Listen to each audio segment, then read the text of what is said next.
Hello to every stressed out heart. I see you there.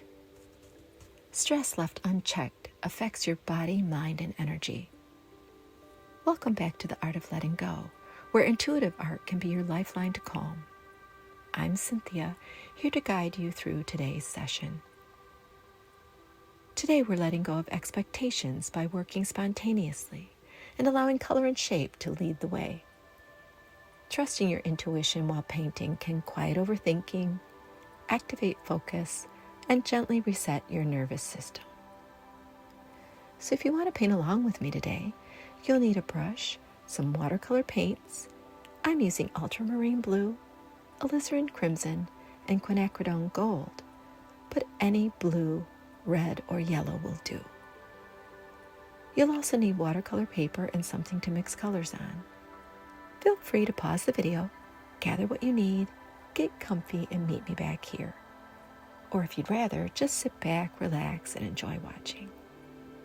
When I sat down to paint this week, I realized how much I still expect things to turn out a certain way. Even when I tell myself I'm just playing, there's that little voice inside my head saying, "It's gotta look good." So today I wanted to practice letting go of those expectations and just see what shows up. I started out with the idea that I would paint freely, without trying to control the brush strokes too much. But I found it surprisingly challenging to let go of my habit of creating circles or other shapes. Flipping the paper around, adding water at the top, and letting the color flow down the page helped loosen me up a bit. It kept me from that urge to control everything. And interestingly, that moment of release, even something as simple as letting the color move down the page, tells your nervous system it's safe. After it dried, I came back with more color, trying to stay loose. But I found myself slipping back into structure again, and honestly, I didn't let it go. I painted a kind of free-form grid instead. I think there's comfort in order, in lining things up neatly. And as I worked, though, I noticed myself judging it, wondering if it was too rigid, too careful, maybe even plain or boring. But letting go of expectations means noticing that I was actually judging it and painting anyway. That practice of noticing without judgment isn't just emotional, it's neurological. It activates parts of the brain linked with creativity and emotional regulation, helping us stay present rather than reactive. The next painting started to feel a little freer. I used a big brush and made bold moves, just letting the color flow on the page.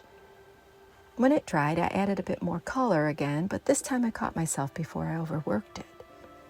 I liked how the primaries and the secondaries blended softly, without me trying to force anything. And I felt the colors were more complex than my first painting, so I liked it a lot better. After it dried and I came back in again, I added vertical lines, simple organic ones, and tapped the brush to make those little teardrop shapes. It was starting to have some structure again, but that was okay. Somewhere in that process, I stopped caring what it was supposed to look like. The lines didn't need to be even. The colors didn't need to be anything in particular. I just continued to mix what I had on my palette, and it just felt good to paint. Neuroscience shows that intuitive, spontaneous art making quiets the prefrontal cortex, the part of our brain that plans and critiques, and lets our intuitive networks take over. I think I felt that. That's the moment that calm begins to replace control. In the next two paintings, I felt pretty free laying down the first layers of color. But then again, on the second and third layers, I found myself swinging the other way, adding and adding until it felt crowded and pretty busy. I had to remind myself that even the pieces I don't love still teach me something.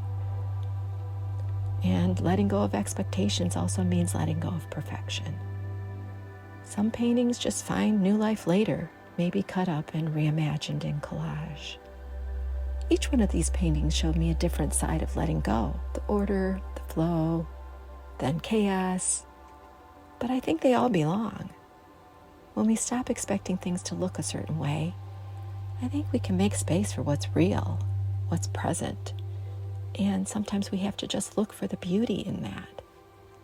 I hope you enjoyed this session, and if you did, you might want to check out this video and protect that calm by joining me next week in the next episode of The Art of Letting Go, where we'll draw over one of these abstract paintings that we created today, adding playful layers to keep that sense of presence alive.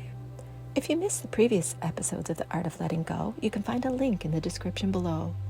Thank you so much for joining me here today. I'm wishing you a peaceful day and a peaceful week. See you then.